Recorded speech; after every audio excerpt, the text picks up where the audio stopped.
Guys, welcome back to It's for Towers Films, and this is episode number 2 of A Matter of Opinion. Episode 3, Matter of Opinion.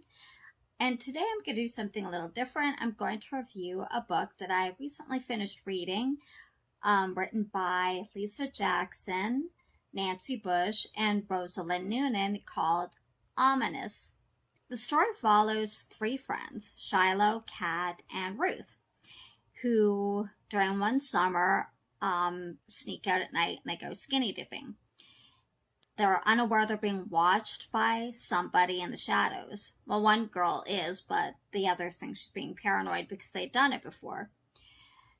So, the whole first part of that book, or the prologue, is about them skinny dipping, her trying to convince him that they're being watched, and eventually they are actually discovering that they actually are being watched, and what happens afterward when he attacks them. So after that event, they all decide they're going to go their separate ways. Nobody ever needs to know what happened. They make a pact never ever to speak of it again. And so one of them leaves town, and two of them leave town, and one stays, becomes a detective in the town. Flash forward 15 years later. Now, what was going on during the same time was there were several girls that had gone missing at the same time, or just prior to the girls being victimized at the lake. And nobody knew what happened. Initially, they thought they had run away and all that sort of thing, but then it came out later that might not have been the case. So 15 years later, the cases are still open, and they still have really no idea. They have ideas of who might have done it, but they're not 100% sure they have a list, but they haven't really narrowed it down to 1 or 2. So the 2 other girls from the pack come back home, Shiloh and Ruth. And they do and they don't interact with each other much. The book's actually separated into each individual story, so that part is told by that girl's story. So the first part after the prologue is the first girl, Shiloh, and talks about where she went, why she left, and why she came back, and how she dealt with what had happened that night. The second part of the book focuses on the other girl, Ruth, who left, who was one of the ones who was victimized, and again, how she dealt with it, and why she came back. And then the third one is the girl, Kat. She becomes a detective, and you get most of the book, like the story really ties more together with Ruth, in my opinion, with Ruth and Kat's story rather than Shiloh, because they focus more on why Shiloh left, when she came back, how her relationships were, and there's romances thrown in. Like, a lot of Shiloh's part of the story, I find, is focusing on a relationship with her sister, and with a new romance she's involved with now. So you don't necessarily get, you really get a sense that the story is kind of being propelled forward of what had happened 15 years prior to that with Shiloh. And then I found it odd, the fact that once it switches to Kat and Ruth's narrative, they don't really mention Shiloh that much, and she's not really interacting as much with them as, say, Ruth and Kat are. So maybe because they're more directly involved in the story, because Kat's a detective and Ruth is one that got victimized.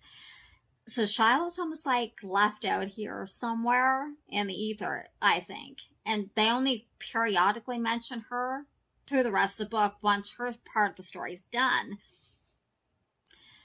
So really the rest of the story is about tracking down who victimized them and who actually took the other girls. like that's, and there's another girl who goes missing, and it's they wonder if it's the same person, and could it be the same person, and if he's local, he must be, that sort of thing, and how it all ties back together, and a lot of it is Shiloh and Kat's memory of who had attacked them that night. And it kind of narrows down the list of the original suspects and that sort of thing. So I found there were parts of it that were really good. I did enjoy it. I usually do like Lisa Jackson and Nancy Bush. By the way, they're sisters, in case you didn't know. Books, and they usually do combine books really well. And so I did like it. I didn't, like I said, I didn't necessarily like the part of that Shiloh wasn't really mentioned after the first part of the book. Like, you get why she left, and you want to see more of the development of her relationship with her sister, and each one of them gets a romance in the book, which I don't know. I know she's also a romance writer, but it seemed almost too cliche in a sense for me, and that it kind of came out of nowhere. A lot of these relationships, like, they just seem to kind of, oh, okay, now they're in a relationship. There's no real build up to them, in a sense. Maybe if you read it, you'll have a different opinion on that. But like, I thought it just seemed like, for example, Shiloh and the guy she gets involved with, they don't really like each other at first, and they're kind of arguing and that sort of thing in the book. And then all of a sudden, bam, there's sexual tension, and now all of a sudden they're in a relationship. It seemed there was no real build up. Like, I know for a lot of romances that's kind of standard, but I mean, I've read some. I'm not a huge romance reader myself, but I found that it just didn't, I don't know, it was just too quick, and it didn't quite fit the narrative of the story in a sense. So, and then all of a sudden, like, there's really hardly any mention of Shiloh after that fact, once it switches to Ruth and Kat's viewpoint for the rest of the story. Yes, the main story starts to kind of propel forward, so you get more of an idea of what's happened, and it progresses, but really, like, the whole point was the three of them had made this pact, but then you really only ever have Ruth and Kat talking for really any length of time, with, like, Shiloh kind of sprinkled in a little bit. So then, the ending of it, I thought was a little rushed. I mean, you didn't have an idea of who they thought the rapist was and the kidnapper was. They had narrowed it down, and you kind of had an idea of maybe one or two. But the one who it actually is kind of like, yeah, I guess, but they're like, it's almost like I guess kind of an idea, so, and I thought it was just because it took them 15 years in the story to even have thought, oh, hey, it must be this person, and now all the evidence kind of falls into place. There didn't seem to be much new that, to me, pointed to this person really at all, kind of thing. I mean, how they found out was almost by accident, because it kind of revealed to Kat, really, that it was him that did it in the first place, kind of, I guess they kind of suspected him, really, but I think they were kind of leaning more to others. That's kind of my take on it anyway. Like, maybe you'll have a different take or read it differently, but I don't know. I thought it was just maybe anticlimactic, the ending, rather than, like, you had this really good build up, and then it was kind of like, it kind of fell flat a little bit for me, I think, the ending. So, you almost could tell. I mean, I've read other books that they've written. This is actually a book 2 in the Wyoming series. Um, I'll have to look up what book 1 is. I can't remember. But anyway, but I have read other books of theirs, where the three of them have written together, and also when just Nancy and Lisa have written together. And usually you can't necessarily tell where the overlap is, that there's more than one writer writing it.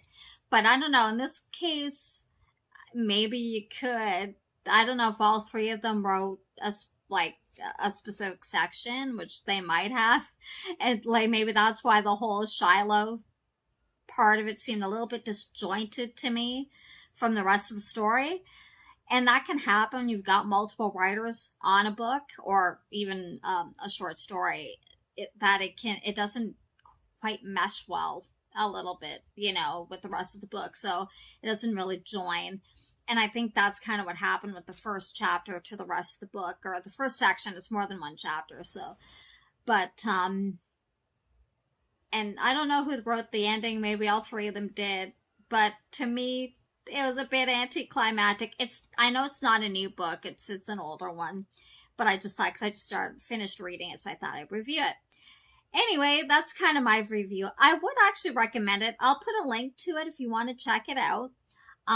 It is worth a read. I mean, I really enjoy all three of those writers, and it is a good book, and it does kind of keep you guessing of who the kidnapper is. I don't want to go into too much detail in case you do want to read it. But if you have read it, tell me what you think. Put your comments down there in the comment section, where it is. And let me know. Do you agree with me? Or do you have your own opinion?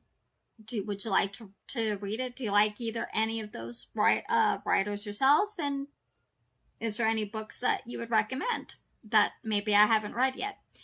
Well, that's all for today. Thank you for joining me on A Matter of Opinion for this week. And please give it a thumbs up if you like it. I hope you do. And don't forget to subscribe. And don't forget to hit that notification button so you know when I upload. I upload 3 times a week. Mondays, it's A Writer's Life, where I talk about all things writer, how to become a writer. I will get into the publishing industry eventually, freelance writing, all that sort of thing. On Wednesdays, it's my opinion piece. It could be a review for books. It could be products, items, food, or just my opinion on things.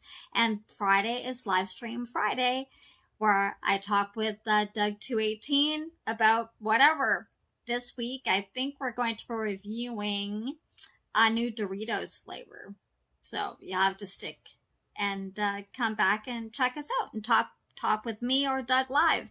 You can ask whatever questions you want to ask about writing, how to become a writer, the industry, all that. Look forward to hearing from you. Take care and enjoy the rest of your week. See you soon.